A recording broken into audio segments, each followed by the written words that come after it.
Olá, boa tarde, muito bem-vindos ao nosso webinário do Instituto Nacional de Ciência e Tecnologia em Bioanalítica, INCT-Bio. Hoje é dia 31 de outubro de 2023, estamos no nosso 30º webinário. Eu tenho o prazer, então, de anunciar aqui o nosso palestrante do nosso 30º webinário, que é o professor Ricardo Hertal Santelli, da Universidade Federal do Rio de Janeiro. E, professor Santelli, muito obrigado pela sua disponibilidade de apresentar aqui parte da sua pesquisa aqui para a gente. Muito obrigado. E eu queria agradecer também imensamente aqui, gratidão, ao professor Marco Aurélio Zé de Arruda, aqui do Instituto de Química da Unicamp, que se prontificou, né, a fazer a apresentação do professor Santelli. Muito obrigado, Zé, professor Santelli. E, então, eu passo a palavra para vocês. A gente, então, bom webinário a todos. Eu volto depois lá na sessão de perguntas, no finalzinho. Obrigado, Fracassi. De fato, eu quero te agradecer muito, agradecer a todos do INCT Bio. É um prazer e um grande privilégio de poder estar aqui fazendo a apresentação desse meu amigo do coração aqui, de longa data, né, professor Ricardo Santelli, um ser humano maravilhoso e um pesquisador de primeiro quilate.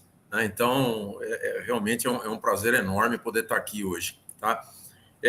Muito rapidamente, a biografia do professor Santelli ela é muito extensa, a gente tenta reduzir aqui, né? Mas é toda uma vida. Lembrando, obviamente, que o professor Santelli completou recentemente, né? 50 anos da sua carreira, sempre essa carreira dedicada aí ao ensino, à pesquisa, à extensão. Então, já de antemão, Santelli, em nome de todos aqui do INCT Bio, eu gostaria muito de desejar você, obviamente, muita saúde, muito sucesso e muita sabedoria, como sempre aconteceu, que continue sempre sendo dessa maneira. Tá? Formalmente, agora, fazendo a apresentação do professor Ricardo, o professor Ricardo Hertal Santelli, ele possui graduação em farmácia pela Universidade Federal Fluminense, isso em 1972, mestrado em Química, de fato, Química Analítica Inorgânica, pela Pontifícia Universidade Católica do Rio de Janeiro, em 1978, e doutorado em Química, também Química Analítica Inorgânica, pela PUC também, pela Pontifícia Universidade Católica do Rio de Janeiro, em 1985. Ele concluiu seu pós-doutorado na Universidade de Córdoba, na Espanha, em 1988. Ele é professor titular, aposentado de Geoquímica Ambiental da Universidade Federal Fluminense desde 1994. Atualmente, ele é professor titular do Departamento de Química Analítica da Universidade Federal do Rio de Janeiro, UFRJ. Também ele é cientista de nosso estado, da FAPERJ, né, desde 2002 até 2017, e agora de 2022 até o presente momento. Né? Também ele é pesquisador do CNPq nível 1B e foi membro do CA de Química do CNPq de junho de 2009 até julho de 2012, e atualmente ele é membro do CA de Química como um dos membros, então, da área de Química Analítica, com mandato até 25 de 2000, até 2025. Né? Ele tem experiência na área de Química, com ênfase em espectrometria atômica, automação, separação cromatográfica, análise de especiação química e geoquímica ambiental, atuando principalmente nos seguintes temas: metais e metalóides, proteínas, análise de fluxo contínuo, qualidade de águas e sedimentos e contaminação ambiental em solos, sedimentos e águas. Então, só fazendo um coro aqui com o professor Fracassi, Santelli, muito obrigado mais uma vez da tua presença aqui entre nós do INCT Bio. É um privilégio realmente receber você aqui e aprender muito com tanto de química que você sabe. Obrigado de coração. Tá? Fique à vontade, por favor. Bom, uma boa tarde a todos. Então, eu queria agradecer então ao INCT Bio por essa oportunidade, agradecer ao Fracassi aí pela organização, agradecer ao amigo Marco por essas palavras tão gentis, né? E realmente é um prazer estar aqui com vocês, né, para falar um pouquinho do que a gente tem feito. Eu vou tentar colocar aqui a apresentação. Deixa eu ver se eu vou conseguir.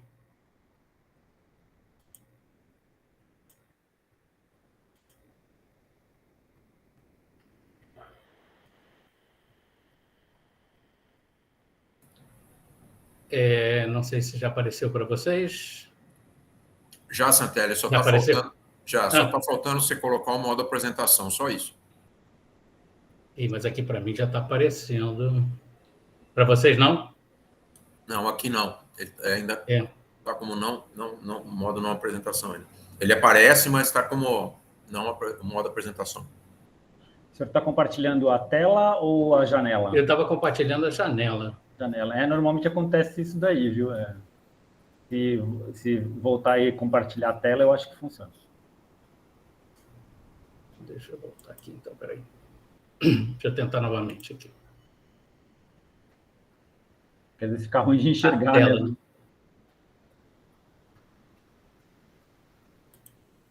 Peraí, vamos tentar agora. Não, essa não é, né? Peraí, tá aparecendo aqui. Aí agora coloca para apresentar agora.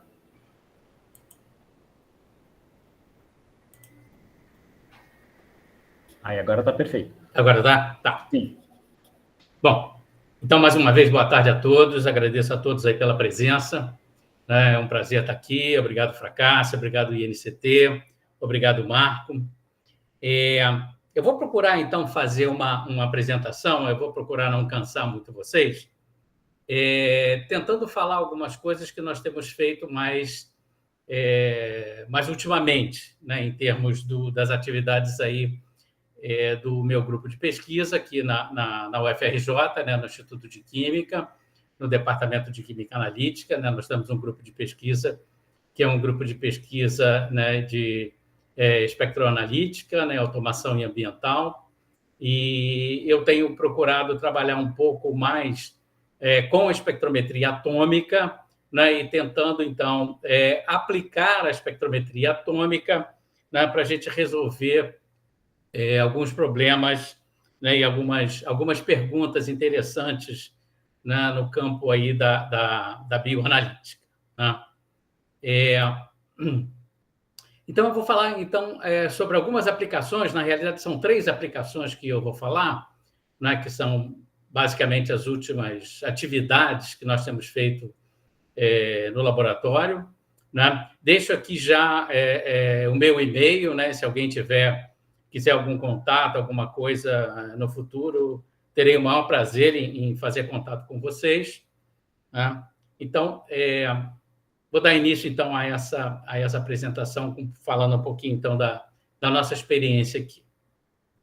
Bom, para quem já viu alguma palestra minha, ou para quem já foi meu aluno, né, acho que não é o caso de nenhum dos que estão aí presentes, mas, de qualquer maneira, eu costumo sempre colocar essa tabela periódica médica, né, extraída desse artigo aqui, que já tem 10 anos, mas é um artigo bastante interessante.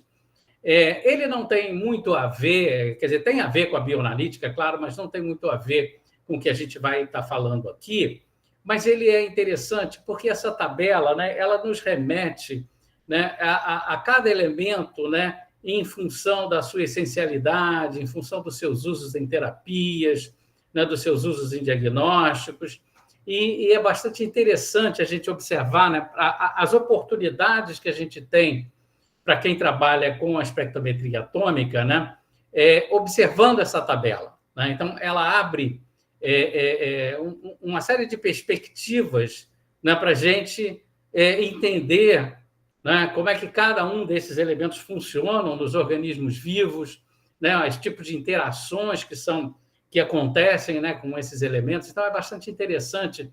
Até esse artigo é bastante interessante, mas ele é um artigo que busca novos alvos em função de terapias. Né? Então, ele, em função dos elementos, ele busca alvos, né, em função de terapias. Tá? Então, é bastante interessante essa tabela e eu recomendo, quando tiverem um tempo, dar uma olhadinha nesse artigo que eu reputo como bastante interessante. Bom, claro que eu não vou aqui fazer uma aula de química analítica, né, mas eu acho que é interessante a gente falar algumas coisas um pouco básicas, né? As técnicas analíticas, né, elas estão no topo da hierarquia analítica, né? A hierarquia analítica vem a partir das técnicas analíticas, né?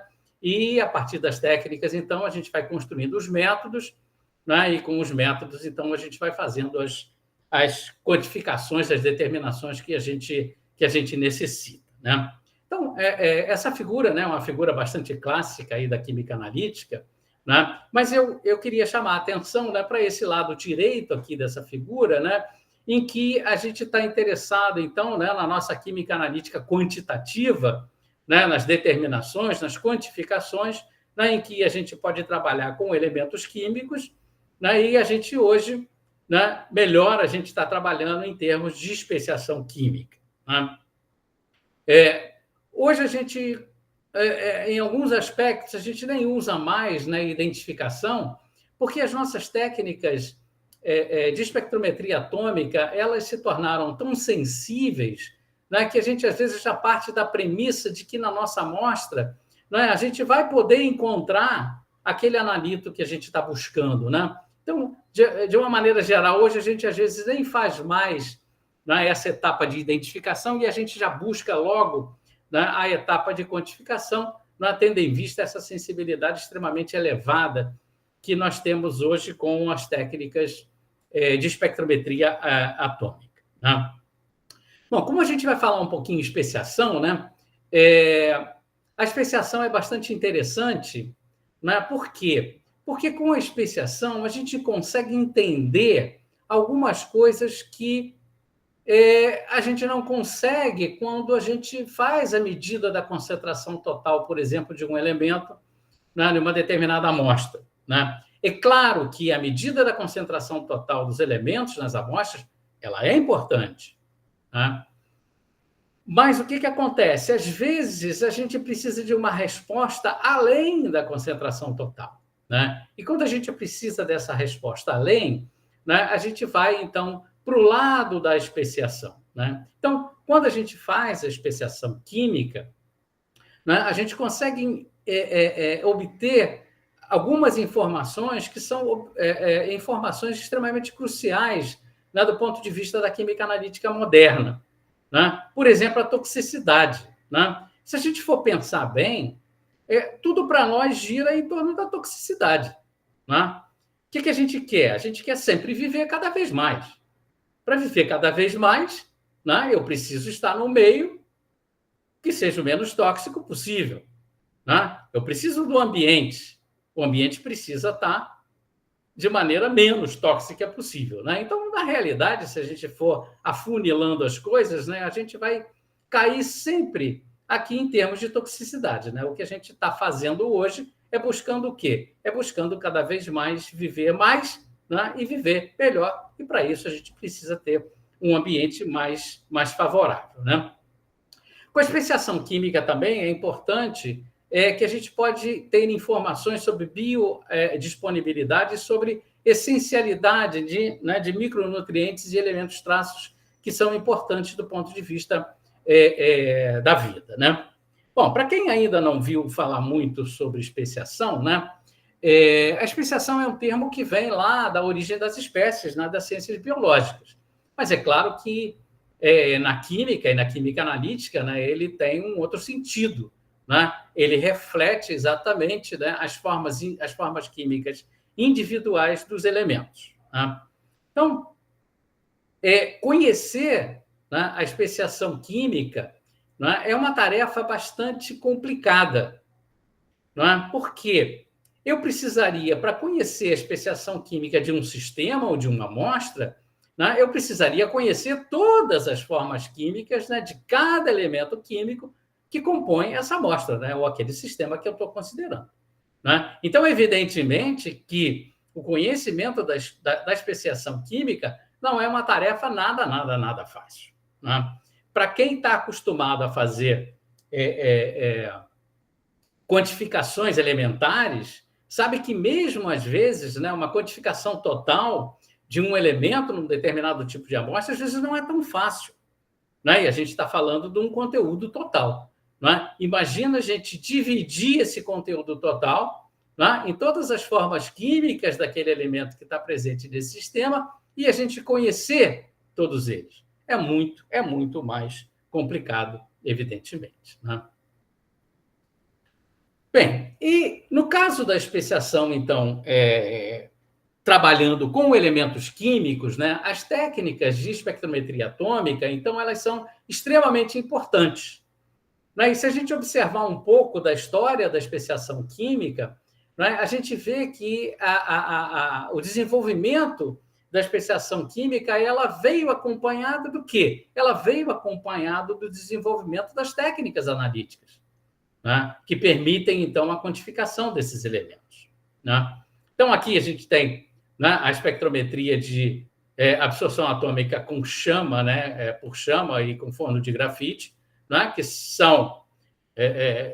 que é a técnica de espectrometria atômica mais conhecida.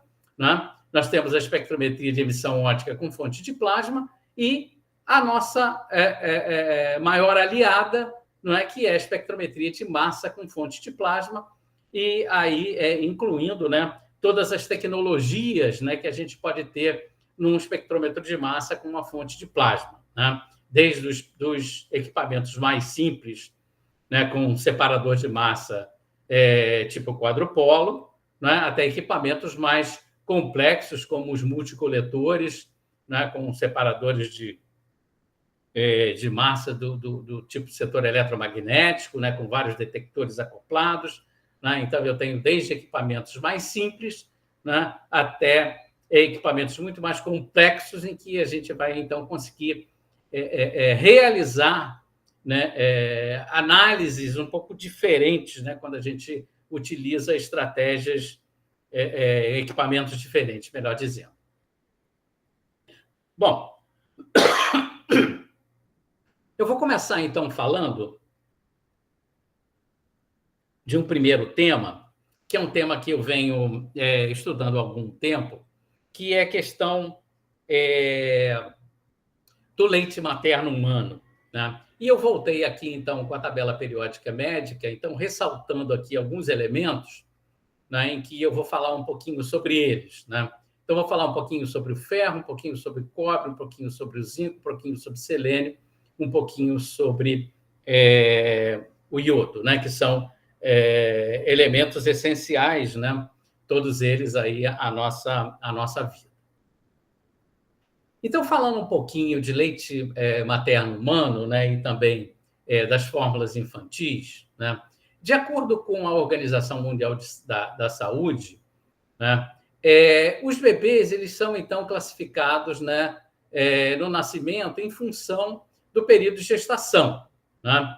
Então, a gente tem aqueles, né, que nascem num tempo, né, que a gente chama de correto, né, que daí a termo, né, que a gente chama de parto a termo, bebê a termo, né, entre 37 e 42 semanas de gestação, e a gente tem aqueles prematuros, né, que nascem com menos do que 37 semanas de gestação. Né? Essa é uma definição aí da Organização Mundial de Saúde que a gente sempre precisa utilizar. Bom, mas quando esses bebês nascem, então, né, como é que a gente vai alimentar, então, esse novo ser? Né? Como é que deve ser a escolha, né, desse alimento? Como é que deve ser a escolha desse leite? Né? Essa escolha deve ser através, né, ou pelo leite materno humano, ou ele deve ser através das fórmulas infantis. Então, eu vou falar um pouquinho sobre esses dois assuntos, né? O leite materno humano e as fórmulas infantis. Bem, a própria Organização Mundial de Saúde, então, ela recomenda, é uma recomendação já de 2013, que é a última que foi colocada, né? Ela tem várias recomendações, né, para os recém-nascidos, e essa recomendação número 5 é uma recomendação de que esses novos seres eles devem ser alimentados exclusivamente com leite materno. Isso até os 6 meses de idade. Então, de acordo com a Organização Mundial de Saúde, até 6 meses de idade, todo bebê deveria ser alimentado exclusivamente pelo aleitamento materno. Bom, mas o que vai acontecer ou o que pode acontecer? Né? Então, a primeira coisa, né, o que seria mais favorável é que os bebês fossem alimentados com o leite da própria mãe. Né? Essa é a primeira situação mais favorável. Né? Mas pode acontecer, né, que, por alguma razão, né, e existem várias razões para as quais, às vezes, esse aleitamento materno não é feito pela própria mãe, em que é possível se recorrer a quê? A bancos de leite humano. Né? Então, eu tenho um doador de leite humano, né? E esse leite, então, é armazenado de maneira segura num banco de leite, né? E esses recém-nascidos, então, que não podem se alimentar do próprio leite da mãe, passam a se alimentar, então, através desse leite que é cedido através dos bancos de leite. O Brasil é um país que tem uma rede de bancos de leite bastante interessante, bastante reconhecida mundialmente. Então, embora a gente tenha um país muito grande, um país muito desigual, não é? A rede de bancos de leite brasileira é bastante reconhecida mundialmente. Mas se por uma razão, né, esse novo ser também não consegue, né, ser alimentado através de um leite, através de um doador, né, o que acontece? A última saída que ele tem é ser alimentado através do quê? De uma fórmula, de um leite em pó, né, de um leite fórmula, como a gente chama. Né? Então, essa seria a nossa sequência. Né? Essa seria a sequência mais favorável em termos da nutrição do recém-nascido. Né? Bom, mas o próprio leite materno humano, né, ele tem diferenças. Né? Porque o leite materno, ele vai o quê? Ele vai se alterando à medida que o tempo passa. Né? Até os 7 dias, né, o leite materno é chamado de colostro. De 8 a 15 dias, ele é chamado de leite de transição. Né? E acima de 15 dias, ele é chamado de leite maduro. Né? Em alguns países, essa classificação muda um pouquinho em relação a esses dias, mas, basicamente, a gente tem sempre essa sequência. Né? Então, nessa sequência, o que acontece com a composição do leite? A composição do leite vai variar. Ela vai variar por quê? Porque o recém-nascido, à medida em que ele vai se desenvolvendo, né, ele precisa se desenvolver de um certo modo diferente. Né? Então, nos primeiros dias, o que ele precisa? Ele precisa ganhar imunidade. Então, o colostro ele é um leite que tem o quê? Que tem mais proteínas e que tem mais nutrientes, né, elementos químicos que são importantes para a imunidade. Né? Tanto a gente sabe disso que o bebê, logo após o nascimento dele, ele perde peso. Né? Ele emagrece. Ele emagrece por quê? Porque esse primeiro leite ele tem muito mais uma função de imunidade do que uma função de nutrição. Né? E a partir do momento em que, né, esse leite, então, vai se desenvolvendo, ele vai adquirindo, então, mais características nutricionais, características nutricionais, né? E aí, então, o bebê volta a recuperar, a ganhar peso novamente. Né? Então, será que dentro dessa modificação aqui eu tenho, né, diferenças na composição desses leites? A gente sabe que tem. Né? Mas quem não pode usar os leites vai usar as fórmulas. E como é que é a composição das fórmulas? Então, como é que eu vou responder isso? Então, a primeira maneira de eu responder isso é fazendo o quê? Eu vou medir a concentração total, né, desses nutrientes, dos micronutrientes e dos nutrientes, e vou verificar, né, essa composição. Bom, como é que nós começamos a fazer esse trabalho? Esse trabalho veio de um projeto que nós propusemos ao CNPq na época do Ciência Sem Fronteira, que foi para a vinda de um professor pesquisador visitante especial, que, no caso, foi o professor Alfredo Sanz Medel, né, que vários de vocês devem conhecer. O professor Sanz Medel ele se aposentou, né, já tem um pouquinho mais de um ano que ele se aposentou, cerca de 2 anos que ele se aposentou. E ele, então, veio aqui no Brasil nos ajudar através desse processo Ciências Sem Fronteiras, junto com a professora Maria Luísa Fernandes Sanches, e a gente conseguiu, então, adquirir um pouco de conhecimento em relação à especiação e em relação aos leites. Então, esse aqui foi o primeiro artigo que a gente publicou em 2016, né, trabalhando com zinco, em que a gente fez na quantificação total e a gente fez um pouco de especiação. Um pouquinho na sequência, né, esse aqui é um trabalho de 2020, depois de bastante tempo, a gente conseguiu uma parceria com o Banco de Leite materno daqui da UFRJ, da maternidade escola da UFRJ. E isso depois de ter peregrinado aqui pelo Rio de Janeiro, por vários bancos de leite, em vários locais. É muito difícil a gente conseguir fazer esse tipo de trabalho, porque às vezes as pessoas não entendem muito o que a gente está falando, a gente não entende muito o que eles estão falando, então é difícil a gente se ajustar para fazer um trabalho conjunto. Então, a chefe do Banco de Leite, a Vânia, ela então se propôs a fazer um mestrado dentro desse projeto, né, e esse aqui é o trabalho resultante do mestrado dela dentro desse projeto. Então, nesse projeto, né, como a Vânia, né, era a chefe do banco, a enfermeira-chefe do Banco de Leite da Maternidade Escola, da UFRJ, e a gente também se juntou com pesquisadores do Instituto de Nutrição, que fazem muito trabalho em conjunto com a maternidade, né, e mais lá o pessoal da Universidade de Oviedo, então, dentro de Ciências Sem Fronteiras, né, e foi feito, então, um recrutamento, né, de algumas mães, né, que pudessem, então, doar os seus leites para que a gente pudesse fazer esse trabalho. Né?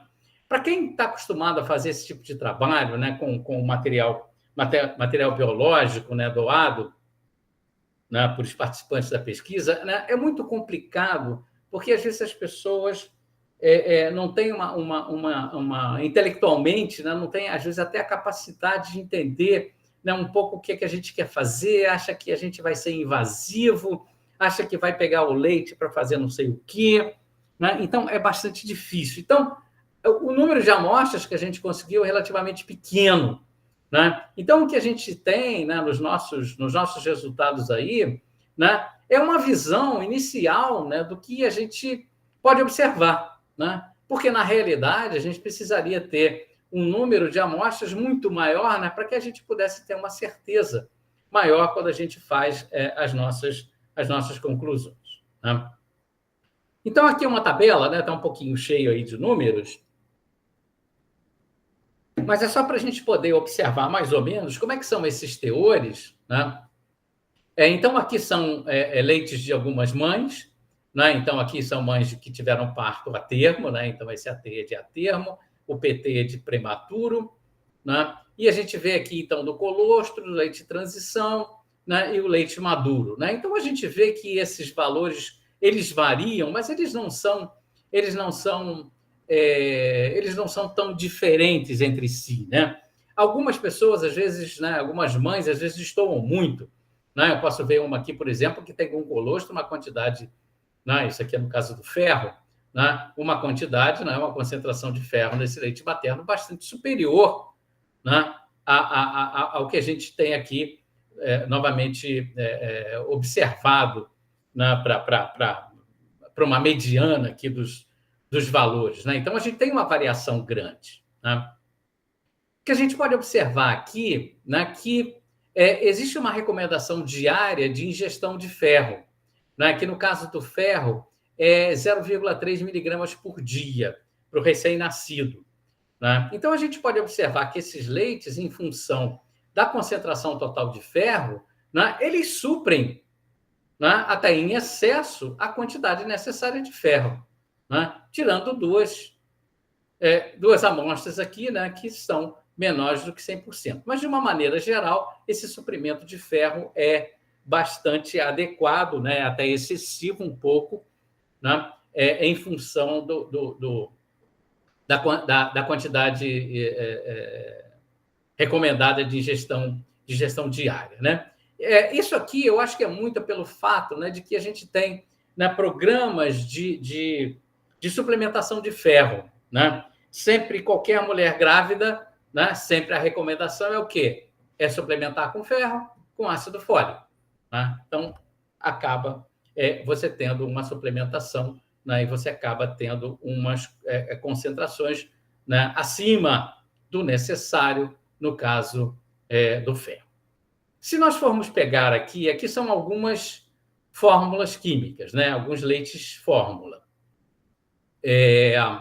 A gente vai observar também, que esses valores são bem grandes, né? E eu acho que é em função disso que eu falei anteriormente, quer dizer, a gente tem uma preocupação muito grande na suplementação com ferro, né? A gente não quer ter uma grávida, né, com deficiência de ferro.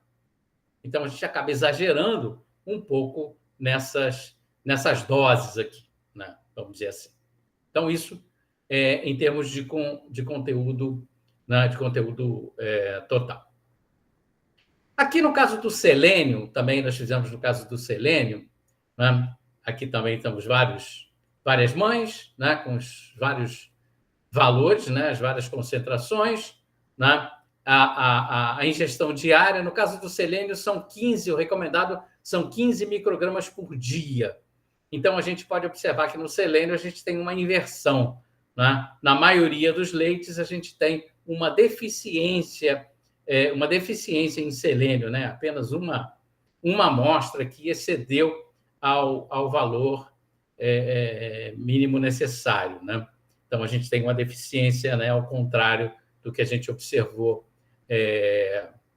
no ferro. Da mesma forma, quando a gente observa as fórmulas químicas, né, a gente tem mais ou menos a mesma reprodução, né? Também nas formas, né, que são compostos sintéticos, a gente também tem uma deficiência em selênio, considerando a ingestão diária, né, que deve ser considerada. Bom, mas em termos de especiação, né, a gente viu o conteúdo total. Em termos de especiação, né, será que esses leites também têm diferenças? Né? Será que essas diferenças, em termos de especiação, acontecem? Colostro, leite de transição, leite maduro? Será que vai acontecer também nas fórmulas? Então, para responder isso, a gente tem que fazer uma análise química de especiação.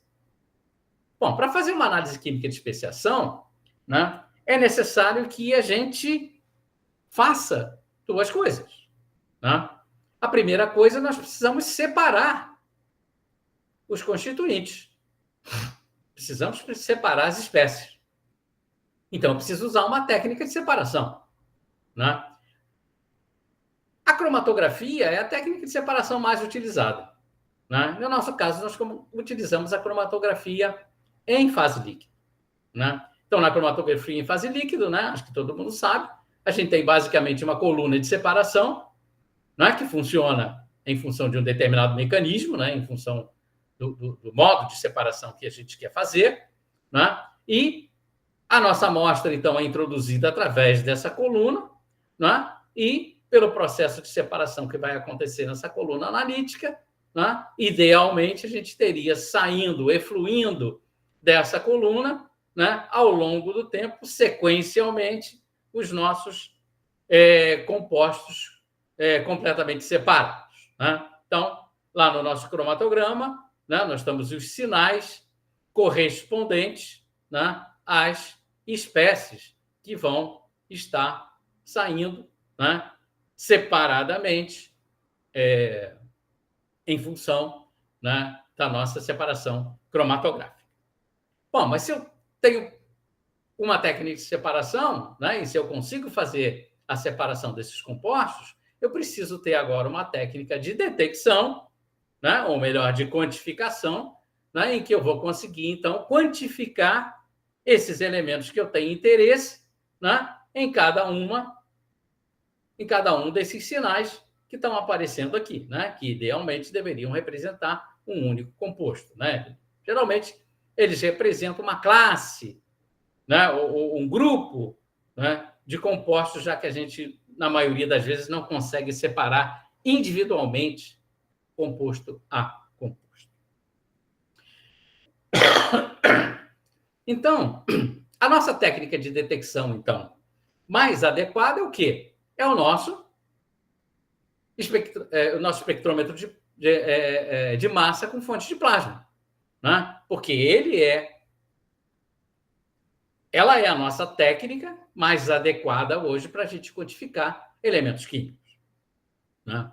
Mas o que eu preciso fazer? Eu preciso acoplar essas duas técnicas, né? Eu preciso juntar a técnica de separação com a técnica de detecção. Então, eu preciso fazer o que a gente chama de uma hifenação, né? Essa hifenação que está representada aqui, né, por esse hífen, né? Eu preciso juntar essas duas coisas. Então, fisicamente, eu preciso juntar. Aqui, nesse caso, é bastante simples. Por quê? Porque simplesmente eu ligo a saída da coluna analítica do HPLC à entrada de amostras do meu nebulizador do sistema de introdução de amostras do meu ICP-MS.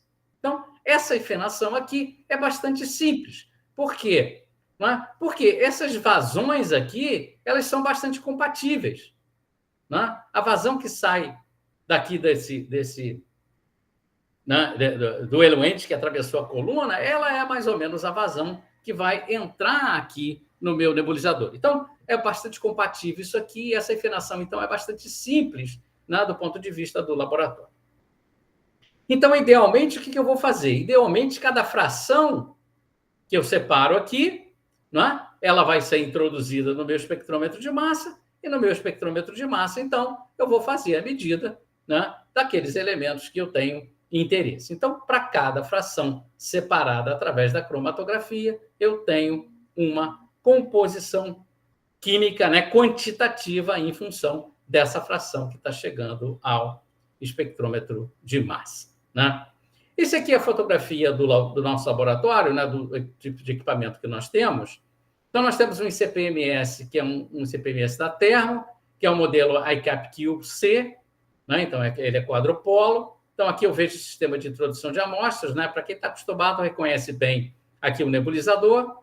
Aqui do lado esquerdo eu tenho o meu sistema de cromatografia, né? Que é um sistema de cromatografia a líquido, né? É um modelo da antiga GE, né? Hoje GE, né? Antiga Amersham, é um Acta Explorer 10S. E aqui eu vejo a coluna analítica. Essa coluna é uma coluna de exclusão por tamanho, né? Então, a minha amostra passa através dessa coluna e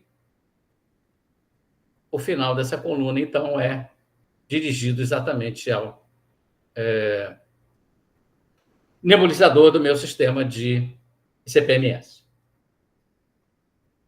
Bom, com esse tipo de coluna, né, na realidade, eu fraciono proteínas, né? Então, a gente está chamando aqui de especiação, né? Mas se eu for ser mais rígido nas minhas definições, né, eu acabo tendo um fracionamento. Por quê? Porque eu estou separando as proteínas do leite em função do quê? Em função do seu tamanho, né? Ou melhor, em função da sua massa molecular, né? Então, aqui é só para ilustrar, né? Eu posso ter um cromatograma, né, registrado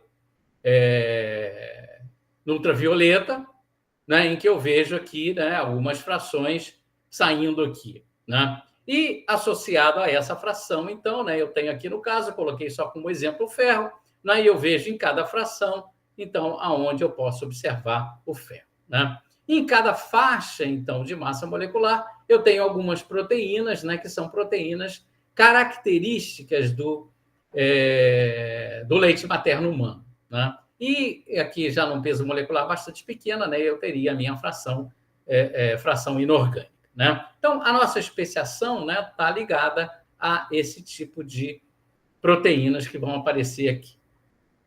Bom, eu vou passar aqui alguns cromatogramas, né? Eu vou passar rápido, porque eu não quero aborrecer vocês muito com isso aqui, mas é só para que vocês tenham uma ideia, né, de como sai, né, um cromatograma com leite materno humano, né? Então, aqui, por exemplo, é um colostro, né, de mães que tiveram parto prematuro, né? Então, cada uma dessas cores aqui representa um leite, né, para cada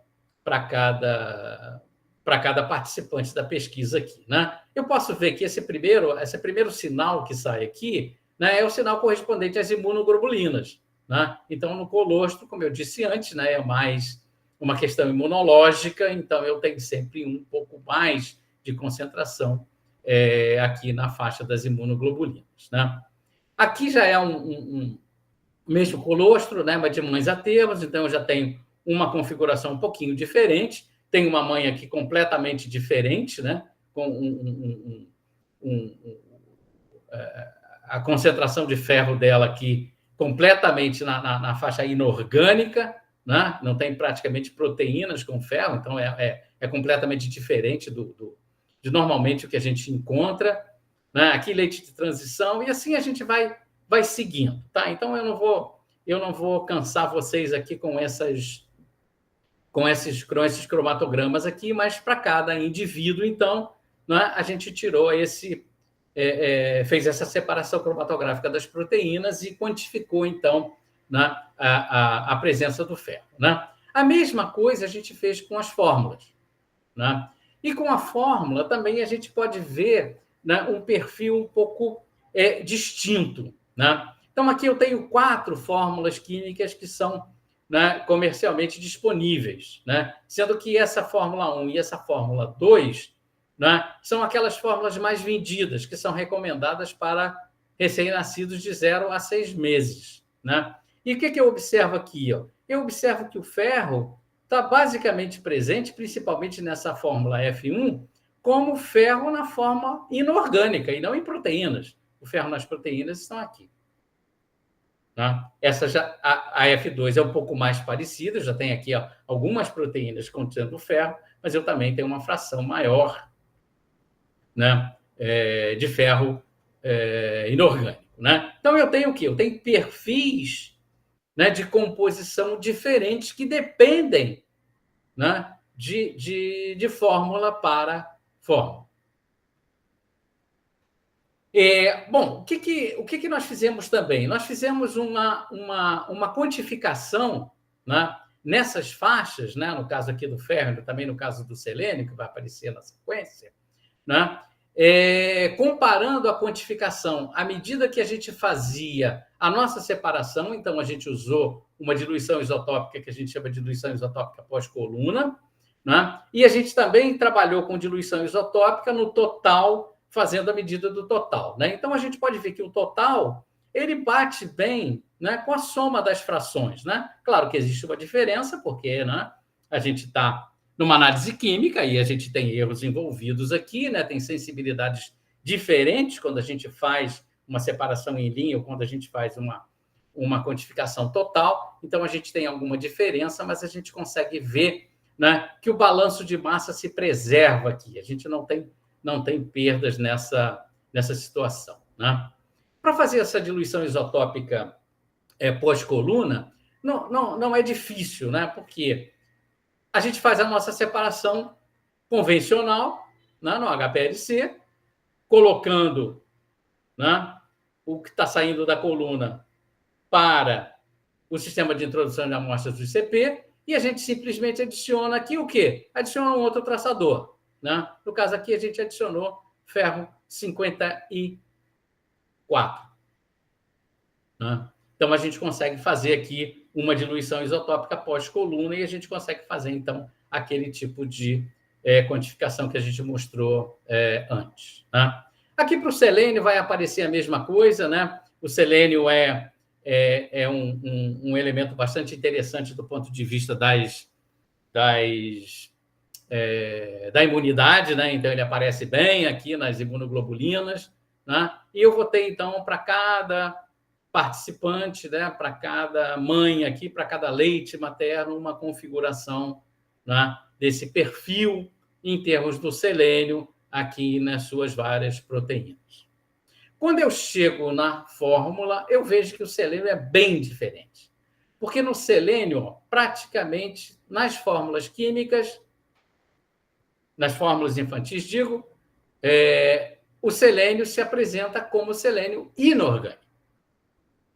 Né? Então, aqui no caso do selênio, a gente vê uma diferença bastante significativa entre a especiação no leite materno humano e nas fórmulas infantis.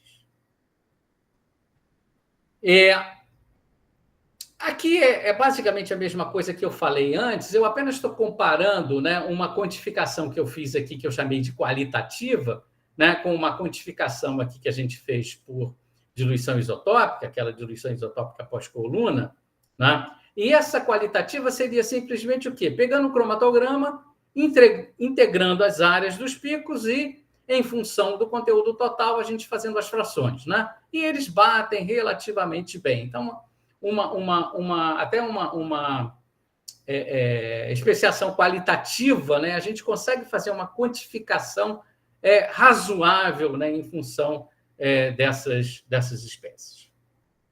Bem, o que a gente procurou com esse trabalho? O que a gente procura com esse trabalho?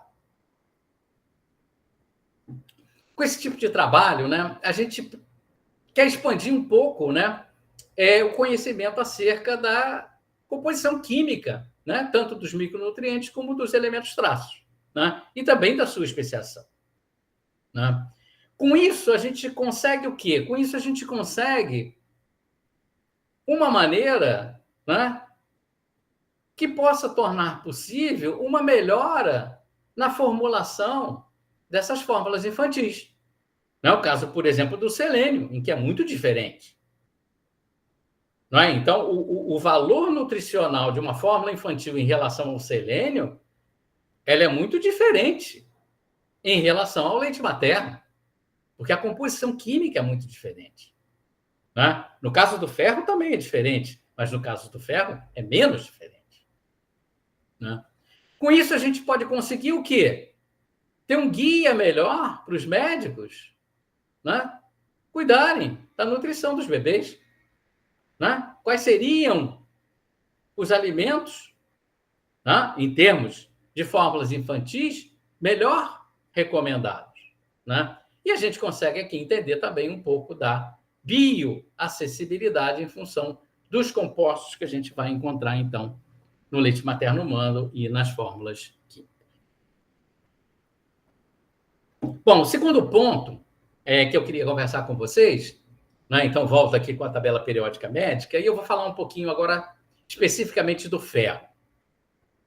Especificamente do ferro, no sentido de que, né, o ferro é um elemento essencial, né, para a vida humana. Né? A gente sabe que o ferro participa, né, de uma série de funções, né, vitais, né, e tem como principal componente, né, a nossa respiração. Né? Então, o ferro é um elemento essencial. Mas a gente sabe também que a gente tem uma série de doenças, né, que envolvem ferro.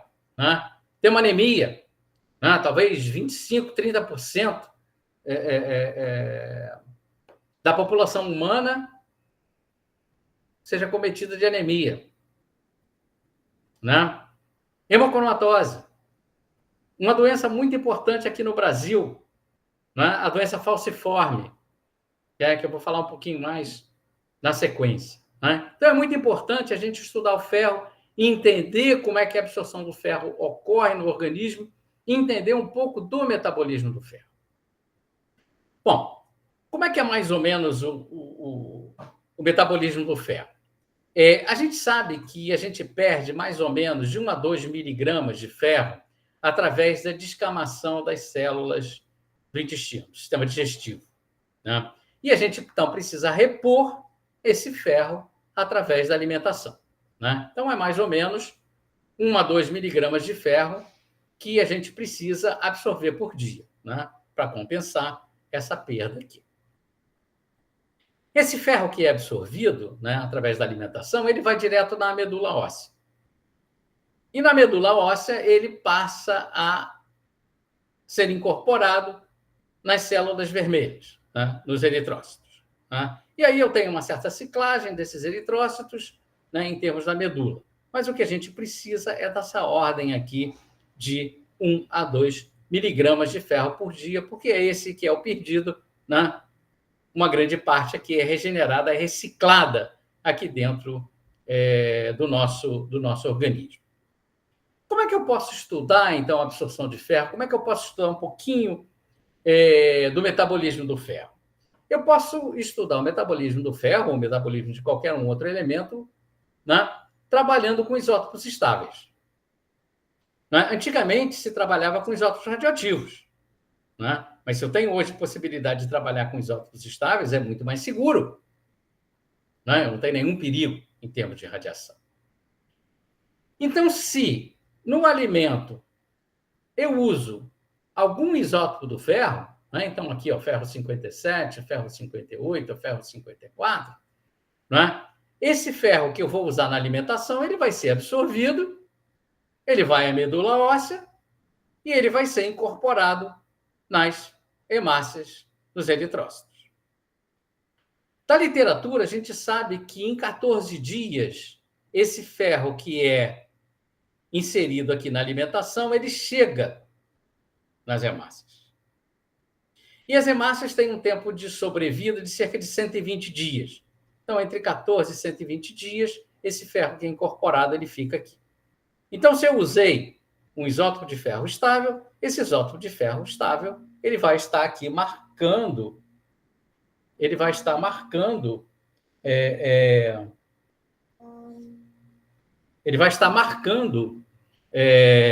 as hemácias. Bom, existe um guia para fazer esse tipo de medida, né, absorção de ferro, que é um guia que foi desenvolvido pela Agência Internacional de Energia Atômica, né, que é esse guia aqui, que é um guia de 2012.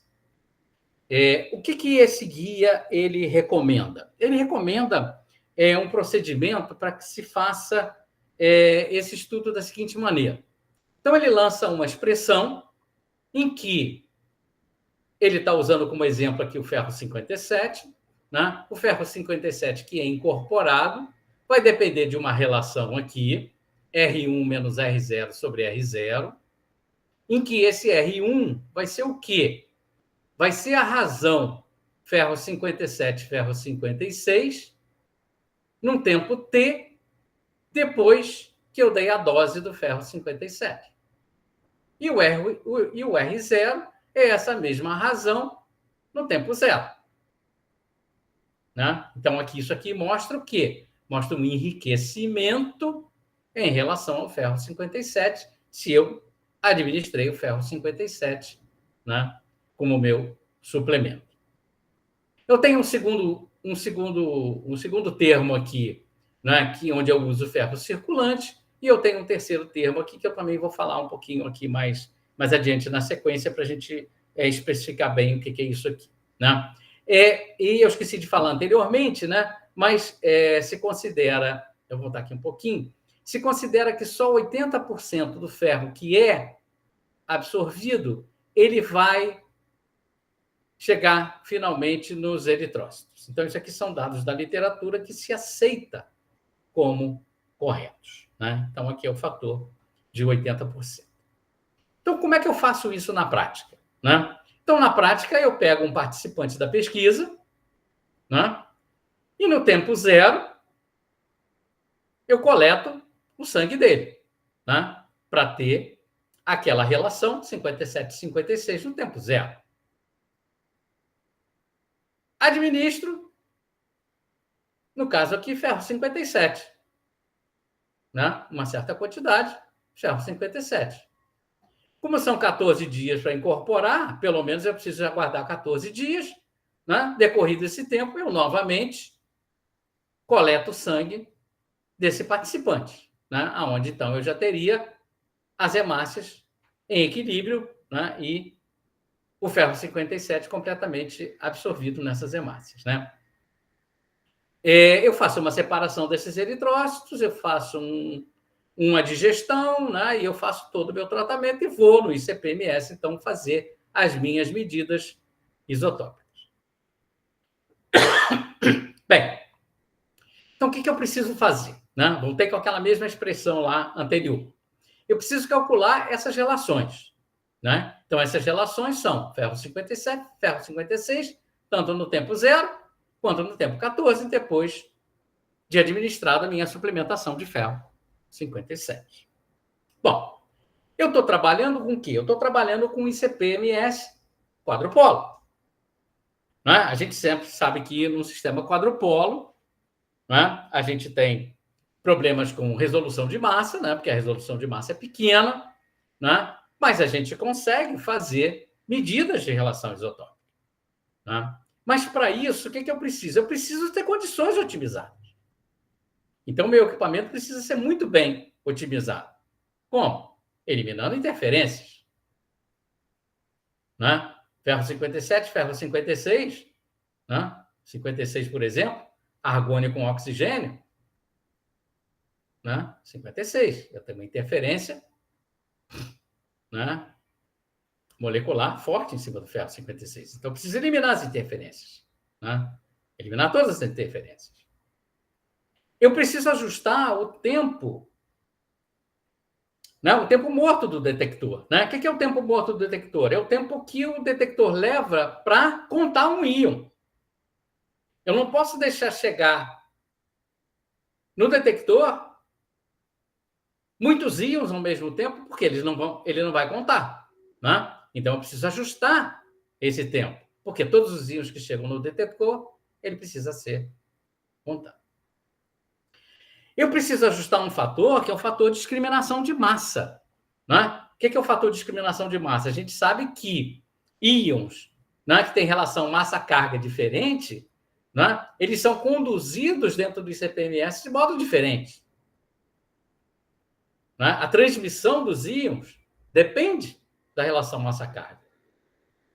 Né? Então, a transmissão do 57 e do 56 é diferente, apesar de ser o mesmo elemento.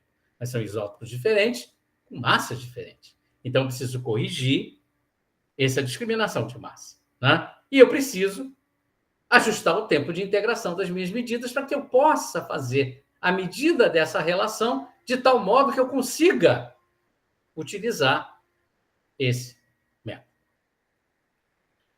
Minha segunda fase, né? Minha segunda etapa dessa expressão, né? O ferro circulante, né? Ele é baseado na medida de quê? Na medida de hemoglobina. Então, eu meço a hemoglobina, né? Mas a partir da hemoglobina, eu considero que a concentração de ferro na hemoglobina é fixa. E para calcular esse ferro circulante, eu preciso do volume de sangue do paciente, que é estimado, por dados da literatura, que é mais ou menos uma média de 65 mililitros de sangue por quilograma de massa do indivíduo. Mas a gente sabe que isso depende do peso, isso depende da altura, isso depende do sexo, isso depende da idade. Mas isso são valores fixos que são utilizados aqui. Aqui no meu terceiro item, né, são coisas constantes. Né? É a massa atômica do ferro 57 e a abundância natural do ferro 57, que são tabeladas pela IUPAC. Né? E aqui depois a consideração de 80%, que também é uma suposição da literatura, né? Os dados que a gente tem hoje dizem que apenas 80% do que é absorvido vai para os eritrócitos. Bom, o que nós fizemos? Então, junto com a UERJ aqui, que tem um núcleo um núcleo de ajuda de alimentação a doentes que são acometidos da doença falciforme, junto com o Hemorrio, aqui do Rio de Janeiro também, né, e junto lá com o pessoal de Oviedo, né, a gente selecionou, né, alguns participantes, né, participantes saudáveis. Então, aqui são alguns participantes, né, que estão aqui identificados através de um número. Né? Então, tem alguns masculinos, alguns femininos, com as idades, a massa, hematócrito, hemoglobina, ferritina, transferrina, transferrina, apenas para a gente saber que esses participantes aqui eram saudáveis, né? Não são acometidos de nenhum distúrbio do metabolismo do ferro. Então, usando simplesmente as medidas de ICP-MS, usando o ICP quadrupolar, né, e fazendo essas medidas, então, para cada participante, né, essa relação do tempo 0, a relação do tempo 14, né, e fazendo, então, aquela primeira expressão, aquela primeira parte daquela expressão, a gente chegaria a esses valores aqui de ferro que foi incorporado. Eu esqueci de dizer antes que a gente aplicou uma dose a esses pacientes de 3,3 miligramas, para cada um deles foi quantificado, mas na média de 3,3 miligramas de ferro 57. Né? Então, o que a gente observa aqui? A gente observa o que foi incorporado em relação a essa relação, né, de ferro 57 sobre 56. E o que a gente observa aqui? A gente observa algumas relações negativas. Coisa impossível de acontecer, né? Porque se eu administrei ferro 57, como é que ao final dos 14 dias ele empobreceu em ferro 57? Né? Então, isso é uma questão da medida que a gente está fazendo. Né? Porque essas relações são relações muito próximas. Né? E com um quadrupolo, né, eu tenho um erro que às vezes faz com que eu tenha problemas na medida dessas relações. Né? Então, não posso ter absorção de ferro negativo. Né? Então, esses resultados são completamente loucos. Né? Quando eu transformo isso, então, no ferro incorporado, né, naquela base do 3,3 miligramas de ferro que eu administrei antes, né, e faço o cálculo da absorção de ferro usando aquela expressão da Agência Internacional de Energia Atômica, eu encontro esses valores. Claro que é onde eu encontrei o negativo lá, né, eu vou ter absorção negativa aqui, coisa absurda de acontecer. Né? Mas eu encontro valores, e esses valores são, de certo modo, semelhantes, né, ao que a gente encontra na literatura, até porque, na literatura, quem trabalha com isso, utiliza esse método, porque esse método é um método de referência. O que nós fizemos, então? Nós buscamos uma nova estratégia para fazer essas medidas. Essa nova estratégia, usando o quê?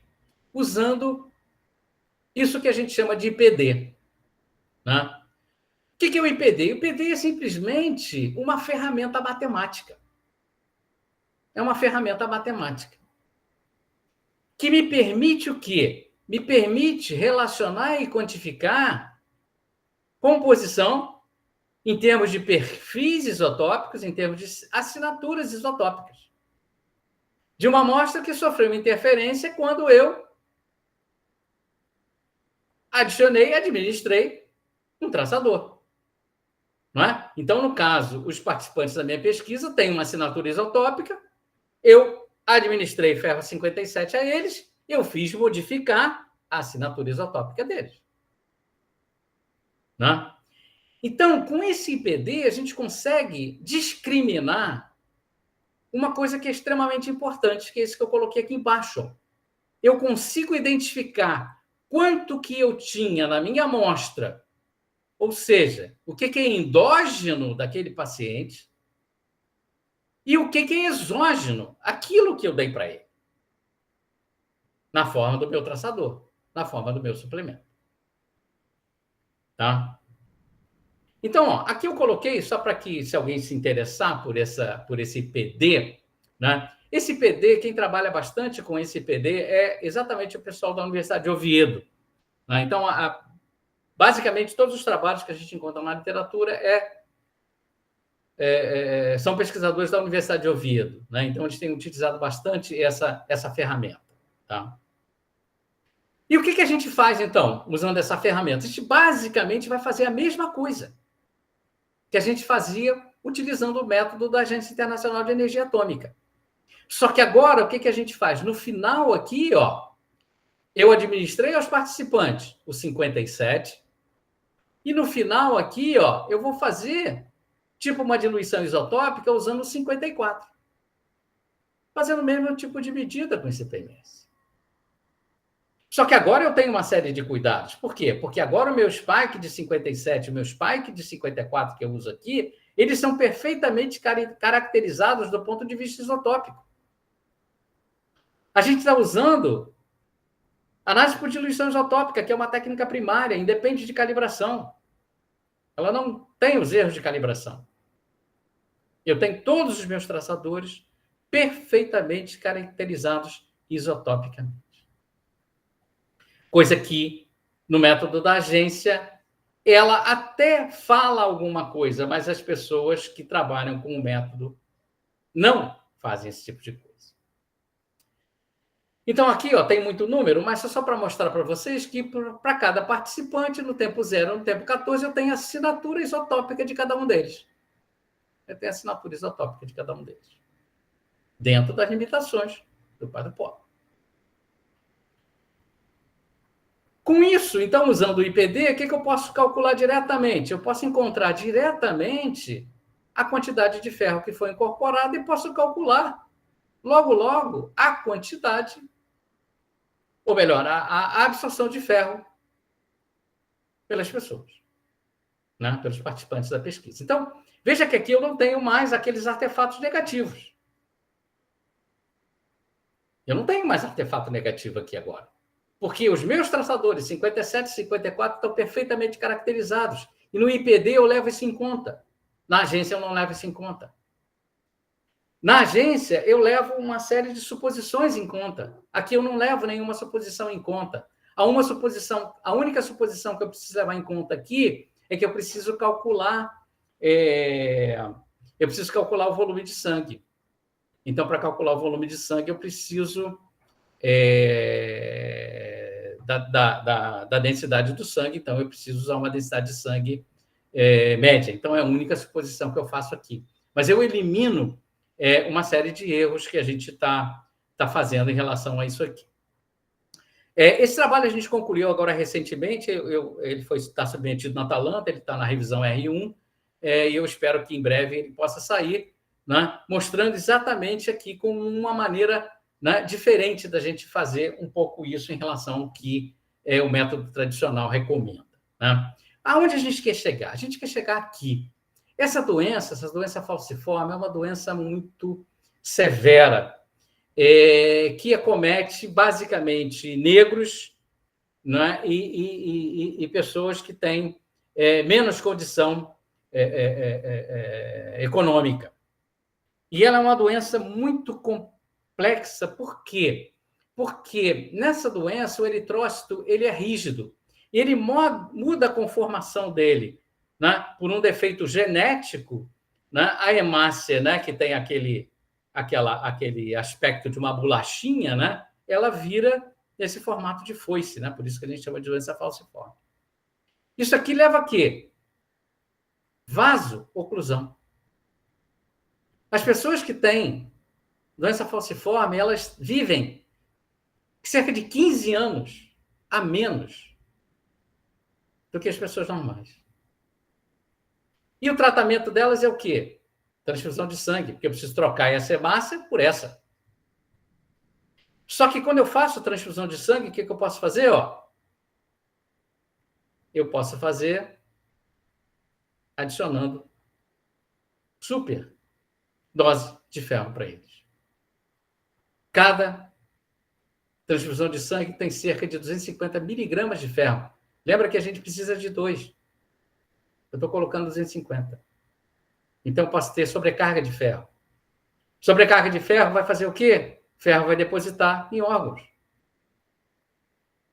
que vai também dar problemas sérios de saúde. Então, qual foi o nosso objetivo aqui? Nosso objetivo aqui foi o quê? Tentar uma estratégia analítica que seja mais segura, né? Onde eu tenho menos suposições para colocar no meu cálculo, né? Para fazer as minhas medidas de absorção de ferro, né? De absorção de ferro. Porque isso vai poder ajudar principalmente quem? Aqueles que têm doenças graves de metabolismo, como esses doentes falciformes. Né? Porque a recomendação é que eles não possam ingerir ferro. Mas a gente não sabe. Provavelmente o metabolismo dele é diferente deles, né? É diferente de um doente, de uma pessoa sã. Porque eles têm sobrecarga de ferro. Então, será que eles absorvem ferro da mesma maneira? Tá? Então, isso é importante, são respostas importantes que a gente precisa dar. E a gente está começando a trabalhar agora com essa estratégia, trabalhando, então, em cima desses doentes. Bom, por fim, eu vou falar um pouquinho agora sobre o cobre, né, numa outra vertente, que é uma outra doença, que é a doença de Wilson. Né? Essa doença de Wilson também é uma doença bastante grave, né? Que é uma doença caracterizada, né, por uma acumulação de cobre no organismo. Né? Quem é portador dessa doença tem a deficiência de uma proteína, que é uma proteína que faz a eliminação de cobre do organismo, e o cobre, todo o cobre ingerido na dieta, ele é acumulado. Então, existe uma deposição de cobre, e essa deposição de cobre, né, acontece em vários órgãos, né, mas principalmente no fígado. E ela, às vezes, é tão grave que ela aparece até na córnea, né, que é até um fator, né, que ajuda no diagnóstico, que é o aparecimento desses anéis de Kaiser-Fleischer. Né? A córnea desse doente ela fica azul devido à presença de cobre. Então, imagine a concentração de cobre, né? A quantidade de cobre no organismo de um doente que tem a doença de Wilson é muito grande. Né?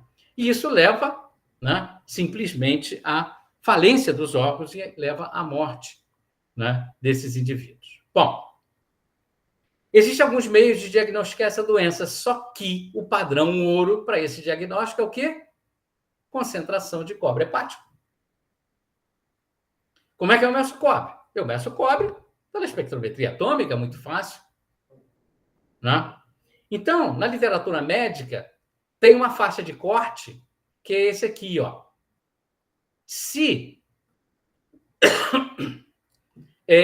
o doente tem uma concentração de cobre hepático maior que 250 miligramas por quilo em base seca, ele é considerado como estando doente. Né? E abaixo de 50 não tem a doença. Então, a gente tem uma faixa escura aqui entre os 50 e o 250. Bom, para fazer medida da concentração de cobre hepático, tem algumas maneiras. Pode fazer por ressonância, mas a maneira mais tranquila de se fazer isso é fazer através de biópsia. Então, eu vou fazer uma biópsia de fígado e vou quantificar o cobre nessa biópsia. Só que em 2019, nesse trabalho aqui, esses autores identificaram que fizeram um trabalho sobre controle de qualidade, né? Qualidade das medidas de cobre em biópsia.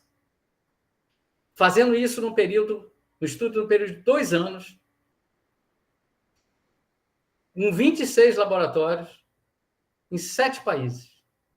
E eles concluíram que exatidão e precisão não era boa na maioria dos laboratórios. E eram piores ainda quando o peso da minha amostra é menor do que 3 miligramas. Olha, uma biópsia de fígado tem menos de 1 miligrama.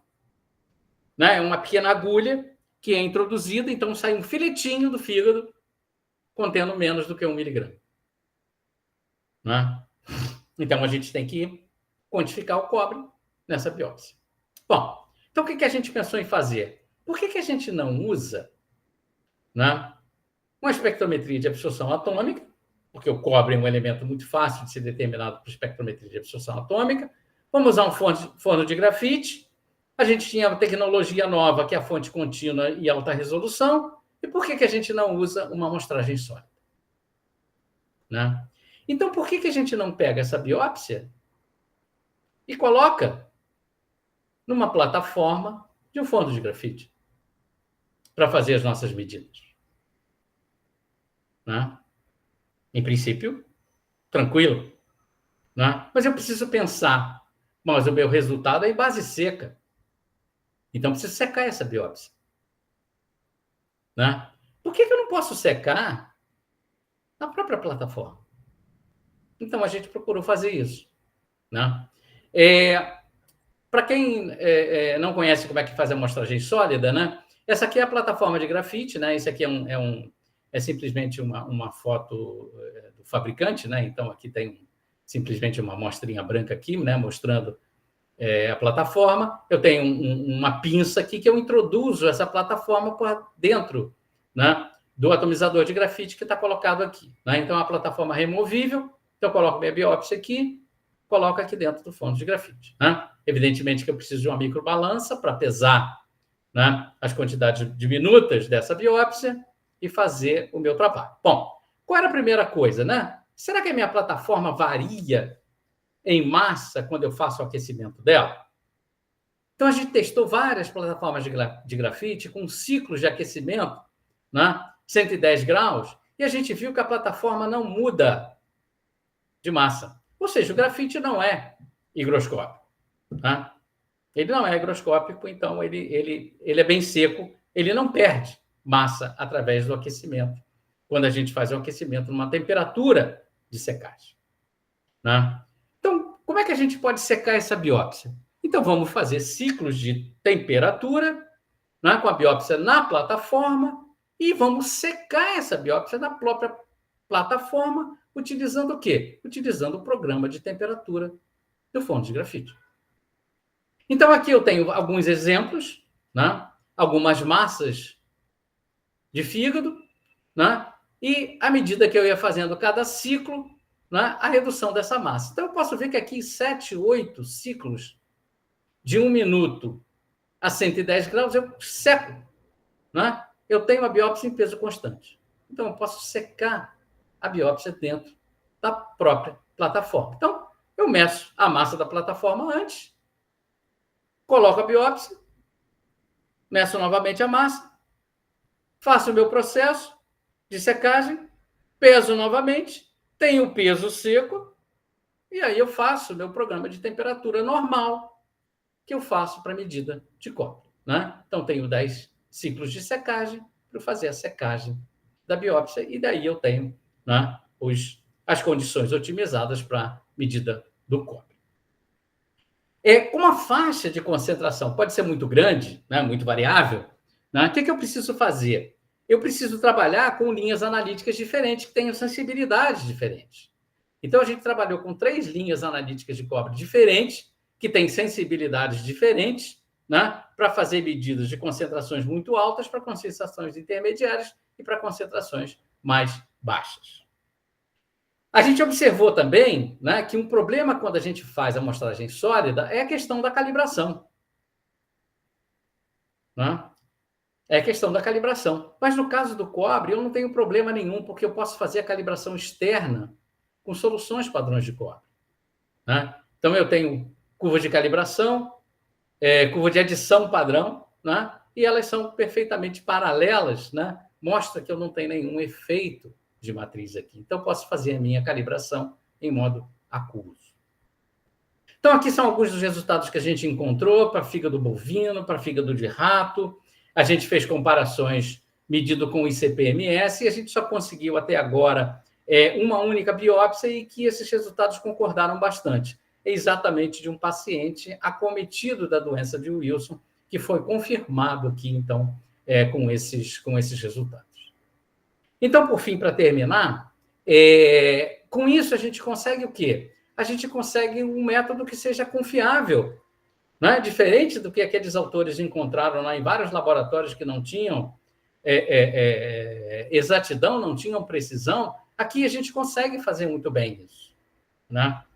E a gente tem essa possibilidade, né, trabalhando com forno de grafite, a gente tem essa possibilidade de ter resultados relativamente rápidos, né, para a gente dar uma resposta rápida, para que você tenha um diagnóstico, né, bem embasado, porque esse é o padrão ouro, a concentração de cobre hepático. Né? Isso abre também a possibilidade para você fazer isso para outros elementos, né, que também são importantes, porque eu posso trabalhar com pequenas quantidades. Né? E aí abre perspectiva, por exemplo, para ferro.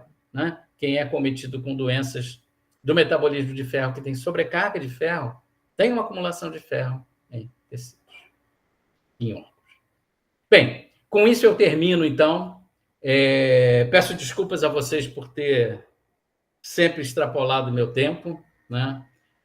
a gente vai ficando velho, então a gente perde a vergonha e vai falando toda a vida, né? Então eu peço desculpas a vocês por tomado esse tempo todo de vocês.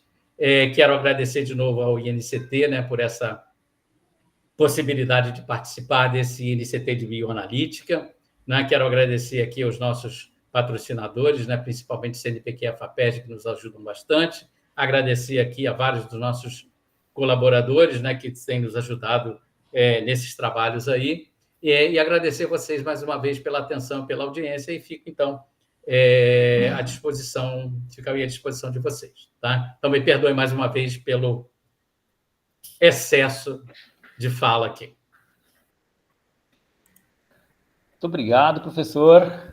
Acho que eu posso falar por todos aqui na sala que ficaríamos mais 1-2 horas ouvindo o senhor falar aqui. Não faz isso não, cara. Uma verdadeira aula de bioanalítica e fantástico, professor. Excelente, parabéns pelo trabalho. Todo mundo está falando que ficaríamos mesmo.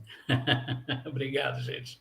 E parabéns não só pelo trabalho, né, professor, mas pela sua carreira, né? Eu acho que tem várias pessoas jovens aqui, né, na audiência, que com certeza, né, o senhor é uma inspiração, né, para todos esses jovens pesquisadores, né, que estão começando na carreira, até para pessoas que estão mais avançadas na carreira, né, como eu, tem outros colegas aqui, né, realmente é uma inspiração com os trabalhos que o senhor desenvolve. Bom, eu não vou nem começar perguntando aqui, eu vou abrir para perguntas. Alguém gostaria de fazer alguma pergunta? Em relação ao tempo aqui, não tem nenhum limite para a gente aqui, viu, professor? Então, fique tranquilo. Não, tranquilo. Para mim, tudo bem. Por mim, tudo bem. Eu tenho aula às 9 hoje da noite, então até às 9 eu posso ficar. Tá bom. Fracasso, alguém quer fazer alguma pergunta? O Fracasso, eu acho que tem uma pergunta do Alexandre Varão. Desculpa, no chat lá. No chat aqui, né? Se alguém quiser também se manifestar aqui no chat, eu vou dar uma lida aqui, ó, mas podem levantar a mão aí que eu faço a pergunta aqui, ó. Então, Alexandre Varão Moura. Então, a SCD não teria relação com a raça, mas por falta de acesso à saúde? Aí acomete a população negra justamente por serem maior porcentagem em comunidade de baixa renda? Não, aí eu realmente não sei explicar bem isso aí, mas é assim, o que eu conheço é que essa é uma doença que acomete mais as pessoas de raça negra. Então, essa falha genética aí é uma falha predominante em pessoas de raça negra. Ela predomina nas pessoas de raça negra. Eu não sei explicar exatamente o motivo aí, eu não sei explicar, mas a predominância é em raça negra. Perguntas? Professor, eu tenho uma pergunta aqui, é uma curiosidade, na verdade. Tá. A gente ouve falar também de doação, né, de leite materno, né? Pessoas Sim. que doam leite materno, né? Sim. Como que o senhor enxerga esse procedimento, né? Pensando também na questão de fortalecimento, ou de criação, no caso, de um sistema imune, né, que está sendo desenvolvido, né? Uhum. Como que o senhor vê essa questão? Não, eu vejo assim, pelo que eu entendo, né, e pelo que a Organização Mundial de Saúde recomenda, né, quer dizer, o uso do leite materno é fundamental, tá? É fundamental, tá? Seja ele de onde ele vier. Então, assim, se a mãe pode amamentar, excelente. É o melhor alimento que se pode ter a um recém-nascido. É o leite materno da própria mãe. Como eu falei antes, né, a rede de bancos de leite brasileira ela é bem interessante, né? Mas a gente precisa entender também, né, que a gente tem um país muito extenso, a gente tem áreas isoladas, então, evidentemente que em vários locais isso não chega, né? Isso não vai chegar, né? Nas cidades maiores é mais fácil, né, se fazer isso, né? Agora, eu acho que se existe possibilidade de se alimentar um bebê com leite materno, seja ele de onde ele vier, é muito melhor do que a fórmula química. É muito melhor do que a fórmula química. Tá? Porque, assim, o que a gente viu nas fórmulas químicas, o que o professor Sanz Medel, lá com o seu grupo em Oviedo, né, e alguns trabalhos que a gente vê na literatura, ainda hoje peguei um da França,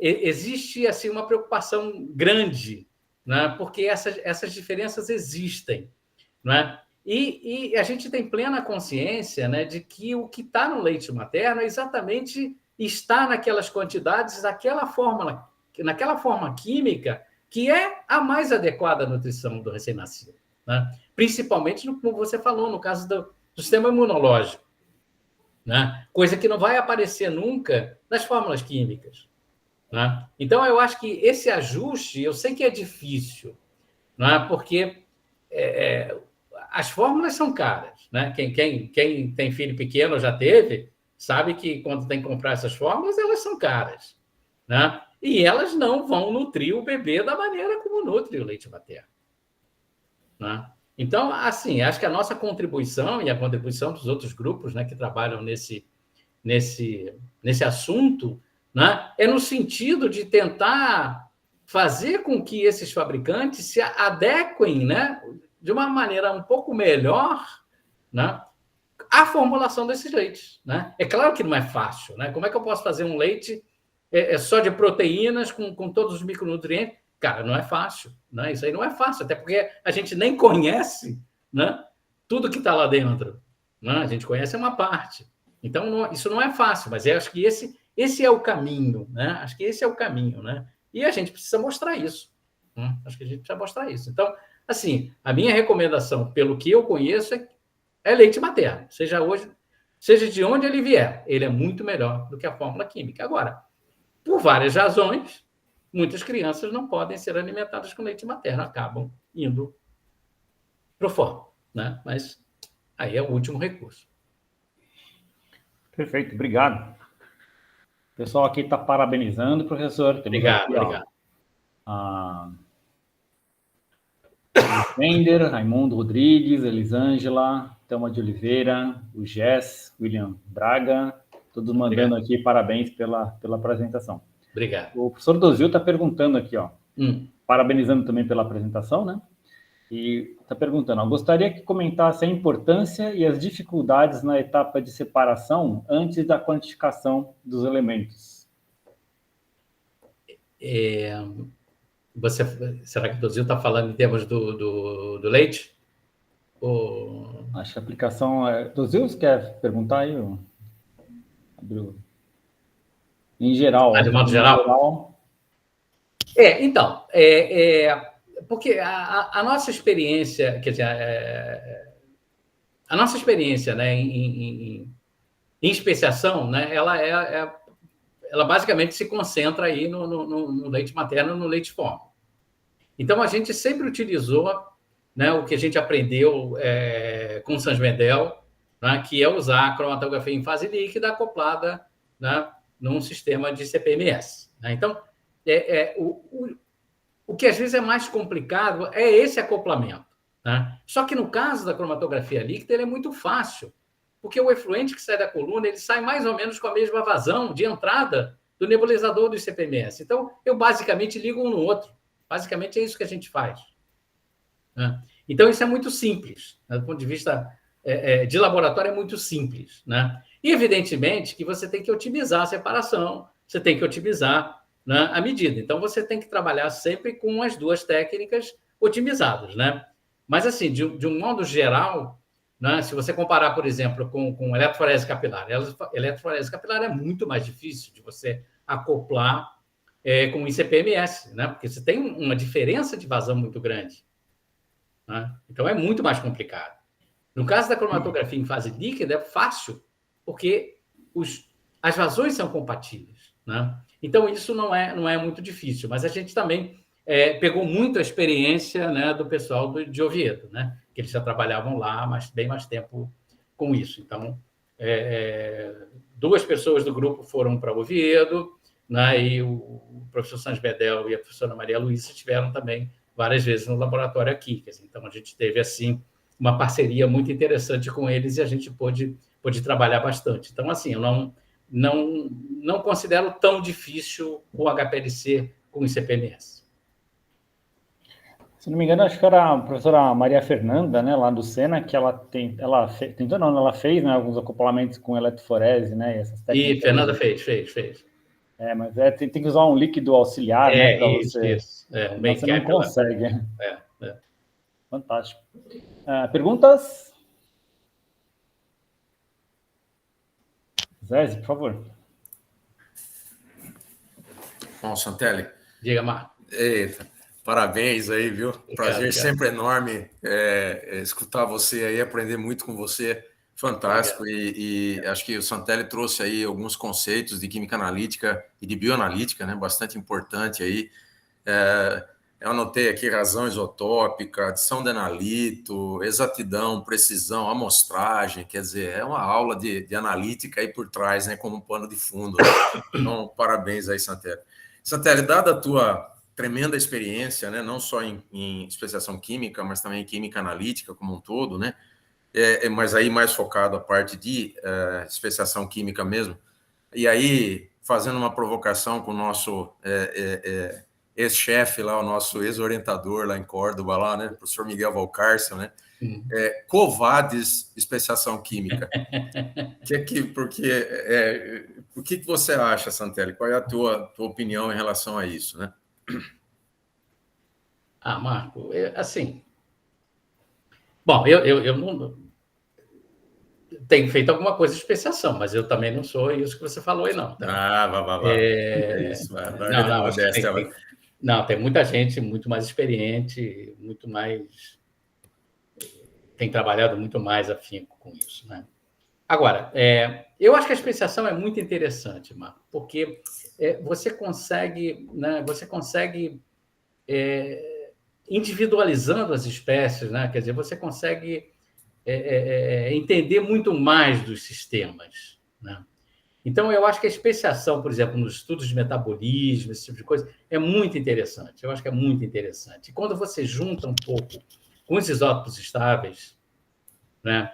Então, eu acho que a gente tem uma ferramenta muito interessante, né? O IPD é uma ferramenta muito interessante para a gente fazer isso, porque você consegue discriminar as duas coisas, né? O que é próprio do sistema e o que você está colocando lá, né? Então, se você pensar, por exemplo, em doping, né? Em doping se faz isso. Você consegue saber o que é do cara, o que ele ingeriu, né? Você tem assinaturas diferentes, né? Então, eu acho que isso é extremamente interessante, né? Para mim, é uma certa surpresa que a gente não vê na literatura muita coisa sobre o IPD. A gente basicamente só vê lá do pessoal de Oviedo. Mas eu acho que nos estudos de metabolismo, né, eu acho que ele vai ser um avanço muito grande, né? Eu acho que essa experiência que a gente teve no ferro, embora a gente tenha feito assim, é porque a gente pegou...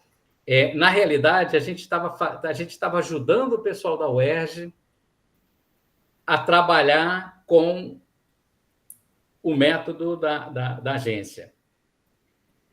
E aí, à medida que a gente foi fazendo, a gente foi vendo aquelas coisas. Não, tem que supor isso, tem que supor aquilo. Não, a agência não considera nada. Ela joga lá o traçador, até relata, no manual até relata, mas as pessoas que fazem não se cuidam disso, né? Então, você tem variações e como as relações são pequenas, essas variações vão impactar muito no resultado final.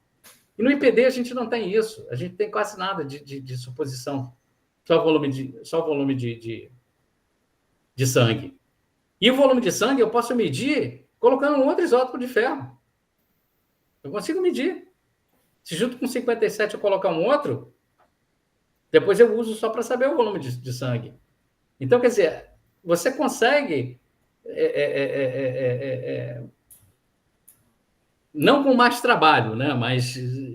porque o IPD, na realidade, como ele é matemático, são as planilhas que a gente já tem prontas, então ele acaba que não dá muito trabalho. Você só coloca lá as suas medidas e as planilhas estão prontas, né? Então, você não tem tanta medida a mais para você fazer, né? Então, acho que você consegue fazer isso. Então, eu acho que você juntando um pouco da especiação, um pouco com os isótopos estáveis, né? Eu gosto muito da especiação, né? Embora eu entenda que a especiação a atividade, né? A análise química de especiação ainda não é uma coisa corriqueira para a gente. É muito complicado, né? Porque a gente precisa preservar as espécies, né? Principalmente quando a gente retira a amostra, né? Mas nesse caso, quando você trabalha com um organismo vivo, quer dizer, você colocou lá, você suplementou, né? Com isótopo estável que não vai fazer nada com ele, né? Então, eu acho que isso vai levar à frente alguma coisa bastante interessante. Perfeito. Eu posso só complementar uma última coisa, Claro, Fracassi? Só para... Claro, fica à vontade. É mera curiosidade, viu, o Santelli?